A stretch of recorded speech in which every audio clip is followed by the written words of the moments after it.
Approximately 1 month బ్యాకే చేయాలి. Fact మనలో చాలా మంది వాడే పారాసిటమాల్ క్వాలిటీ టెస్ట్లో ఫెయిల్ అయింది. చాలా ఇంపార్టెంట్ ఫ్యాక్ట్, అందరికీ ఖచ్చితంగా మీరు షేర్ చేయండి. మేబీ ఈ వీడియో డిలీట్ అవ్వడానికి కూడా 50% ఛాన్స్ కూడా ఉంది. అందుకే డౌన్లోడ్ చేసి మీరు వేరే చోట్ల అప్లోడ్ చేసినా సరే స్ట్రైక్ అయితే. ఈ ఆగస్టులో central drug standard control organisation వాళ్ళు చేసిన క్వాలిటీ టెస్ట్లో 40 డ్రగ్స్ ఫెయిల్ అయ్యాయి. ఇంకో 5 అయితే నకిలీ టాబ్లెట్స్ అయ్యి ఉండొచ్చు అని కూడా అంటున్నారు. వాటి batch numbers and manufacturing dates కూడా ఇక్కడ స్లోగా డిస్ప్లే అయితే చేస్తూ ఉంటా.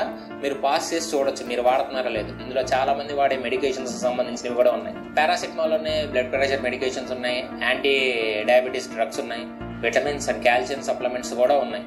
సో ఈ ప్రొడక్ట్స్ ని మ్యానుఫ్యాక్చర్ చేసింది చాలా కంపెనీస్ ఉన్నాయి. Like Unicare India private limited, Hetero drugs ఉంది, health biotech limited, Alkem laboratories, Hindustan antibiotics limited, Life Max cancer laboratories, pure and pure health care and Meg life sciences. ఇందులో మీరు ఏమైనా వాడుతున్నారో లేదో చూసుకోండి.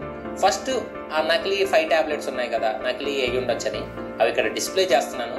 బ్యాచ్ నెంబర్స్, మ్యానుఫ్యాక్చరింగ్ డేట్స్ కూడా చూపిస్తున్నాను ఆ PDF లో. మీరు ఇక్కడ స్క్రీన్ పాస్ చేసి చూడొచ్చు. పేర్లు చెప్తాను, వాడుతున్నారో లేదో చూసుకోండి. నెంబర్ 1 వచ్చేసి పల్మోసిన్, నెంబర్ 2 వచ్చేసి ప్యాంటోసిన్, number 3 Ursocol 300, 4th one Telma H, 5th one deflazacort tablets. ఇప్పుడు క్వాలిటీ టెస్ట్ ఫెయిల్ అయిన 48 డ్రగ్స్ పేర్లు స్క్రోల్ చేస్తున్నా.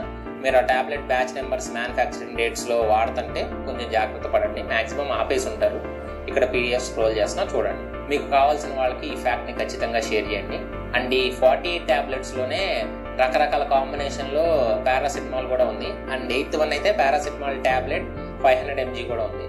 So batch numbers and manufacturing dates జాగ్రత్తగా చూడండి. వీడియో డిలీట్ అవ్వచ్చు, డౌన్లోడ్ చేసుకోండి. మీరు అప్లోడ్ చేసిన వేరే చోట్ల వేరే వాళ్ళకి యూజ్ అయింది. కనీసం ఖచ్చితంగా మీ వాళ్ళకి